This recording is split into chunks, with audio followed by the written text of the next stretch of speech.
ലോകം കാൽപന്ത് കളിയുടെ മാസ്മരികതയിൽ മതിമറക്കുമ്പോൾ മടിക്കൈ ഗ്രാമപഞ്ചായത്തിലെ കൂട്ടപ്പുന്ന ഗ്രാമത്തിൽ കളിമൈതാനമൊരുക്കുന്ന തിരക്കിലാണ് അക്ഷയ ക്ലബ്ബും ഒപ്പം നാട്ടുകാരും.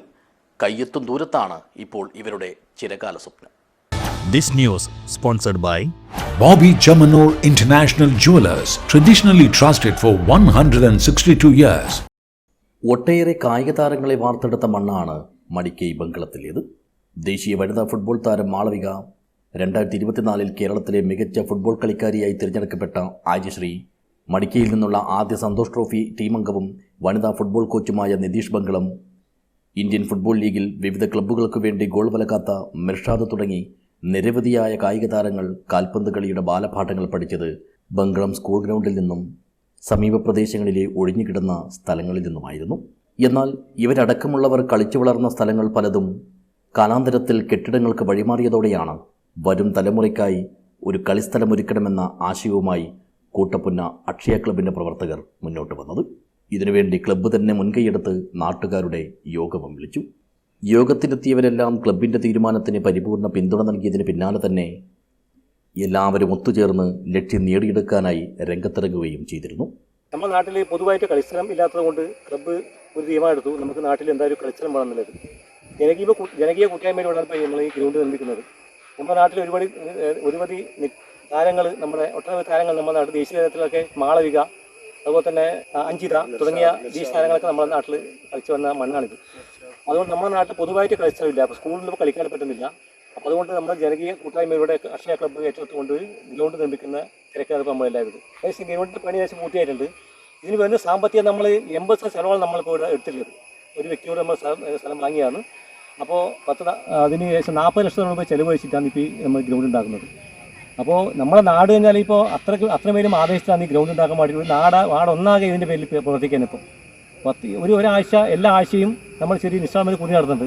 60-70 ആൾക്കാർ രാവിലെ ക്ലബ്ബിലേക്ക് വന്ന് ഇതിൻ്റെ കളക്ഷൻ പിടിക്കാൻ വേണ്ടി പോവുകയും ഒരു വർഷത്തോളം നടന്നിരിക്കുന്ന ഒരു പരിപാടി ഇപ്പോൾ നടത്തില്ല. എന്തുകൊണ്ട് ഞങ്ങൾക്ക് വിശ്വാസമുണ്ട്, എന്നാൽ നമുക്ക് ഗ്രൗണ്ട് പൂർത്തീകരിക്കാൻ പറ്റുന്നതും ഈ സാമ്പത്തിക നമുക്ക് കുറച്ച് വിശ്വാസം ഇപ്പോൾ എല്ലാവരും ഉള്ളത്. എല്ലാം കൊണ്ട് നമ്മളിപ്പോൾ എല്ലാവരും കൊണ്ട് ഈ ആൾക്കാരുണ്ടോ നല്ല, ഇപ്പോൾ നമുക്ക് ഇവിടുത്തെ പൊതുവഴി റോഡ് പിറകിലെ കൂടെ ഉള്ളത്, പൊതു റോഡില്ല. അപ്പോൾ അതുമാത്രം തന്നെ ഇവിടെ നടവഴി ഉണ്ടായിരുന്നു, പഴയ നടവഴി. അതിപ്പോൾ ഞങ്ങൾ എല്ലാവരും കൂടി അത് വൃത്തിയാക്കി കുട്ടികൾ കളിക്കാൻ വരാൻ അതിൻ്റെ സൗകര്യം ഉണ്ടാക്കിയെന്ന്. ആദ്യമായി സ്വകാര്യ വ്യക്തിയുടെ ഉടമസ്ഥതയിലുണ്ടായിരുന്ന 80 സെൻറ്റ് സ്ഥലം 40 ലക്ഷത്തോളം രൂപ വില കൊടുത്തു വാങ്ങി. തുടർന്ന് 285ഓളം ലോഡ് മണ്ണിറക്കി സ്ഥലത്തെ കുഴികളും മറ്റും നികത്തി നിരപ്പാക്കിയെടുത്തു. ഇതിനു വേണ്ടുന്ന തുകകൾ കണ്ടെത്തിയത് ആഴ്ച സമ്മാന പദ്ധതിയിലൂടെയാണ്. 11,000 രൂപയായിരുന്നു ആകെ അടങ്കൽ തുക. ഇതിൽ 1000 രൂപ ക്ലബിലേക്ക് സംഭാവനയായി വാങ്ങിച്ച് ബാക്കി വരുന്ന 10,000 രൂപയാണ് അംഗങ്ങൾക്ക് നൽകിയിരുന്നത്. എന്നാൽ ഇതിൽ പലരും സമ്മാനത്തുക മുഴുവനായും ക്ലബിന് തന്നെ നൽകി പ്രവർത്തനങ്ങൾക്ക് കൂടുതൽ കരുത്തും കരുതലും പകർന്നു. ഈ കളിസ്ഥലം ഉണ്ടാക്കുന്ന ഉദ്ദേശത്തോടുകൂടി പുറപ്പെട്ട സമയത്ത് നമ്മുടെ നാടിൻ്റെ ഏറ്റവും വലിയൊരു കൂട്ടായ്മ നമുക്ക് ഉണ്ടായിട്ടുണ്ട്. ഇപ്പോൾ സാമ്പത്തികമായാലും അതിൻ്റെ സഹകരണമായാലും നാട്ടിൻ്റെ ഒരു കൂട്ടായ്മ നമുക്ക് ഈ ദൗത്യം പൂർത്തീകരിക്കാൻ ഏറ്റവും സഹായകരമായിട്ട് ഉണ്ടായിട്ടുള്ളത്. അപ്പോൾ നമ്മൾ ഏകദേശം അതിൻ്റെ പണി ഏകദേശം പൂർത്തിയായിട്ടുണ്ട്. ഇപ്പോഴും നമ്മൾ അതിൻ്റെ പിറകിൽ തന്നെയാണ്.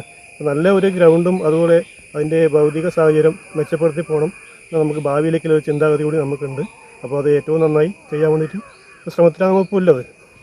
പിന്നെ അതിനിപ്പോൾ നാട്ടുകാരുടെ സഹകരണം ഇപ്പോൾ ഇല്ലാതുപോലെ ഇനിയും മുന്നോട്ട് ഉണ്ടാകുമെന്ന് നമുക്ക് പ്രതീക്ഷിക്കുന്നുണ്ട്. നമ്മൾ ഈ കൂട്ടപ്പുന്ന എന്ന പ്രദേശം മാത്രമല്ല, ഈ നമ്മളെ മടിക്കൈ പഞ്ചായത്തിൻ്റെയും അതുപോലെ നീലേശ്വരം മുനിസിപ്പാലിറ്റി, കരിന്തളം പഞ്ചായത്ത്, ഇതിൻ്റെയൊക്കെ ഭാഗമായിട്ടുള്ള പ്രദേശങ്ങളൊക്കെ നമ്മളെ ഈ ദൗത്യത്തിൽ പങ്കാളികളായിട്ടുണ്ടെന്നാണ് നമുക്ക് പറയാനുള്ളത്. ചിലർ 1 സെൻറ്റ് സ്ഥലത്തിൻ്റെ തുക സംഭാവനയായി നൽകിയതോടെ മൈതാനം എന്ന സ്വപ്നം യാഥാർത്ഥ്യത്തിലേക്ക് അടുക്കുകയാണ്. 7 ഫുട്ബോൾ മത്സരങ്ങൾ നടത്താനുള്ള മൈതാനമാണ് ഇപ്പോൾ ഏതാണ്ട് ഒരുങ്ങിയിരിക്കുന്നത്. ഇതിനു പുറമെ മൈതാനത്തിന് സമീപത്ത് ഒഴിഞ്ഞുകിടക്കുന്ന സ്ഥലവും കൂടി വാങ്ങിക്കണമെന്നാണ് ആഗ്രഹമെന്ന് നിർമ്മാണ കമ്മിറ്റി ചെയർമാൻ രാജനും ക്ലബ്ബ് സെക്രട്ടറി വിനോദും അറിയിച്ചു. News bureau, Nileshwar.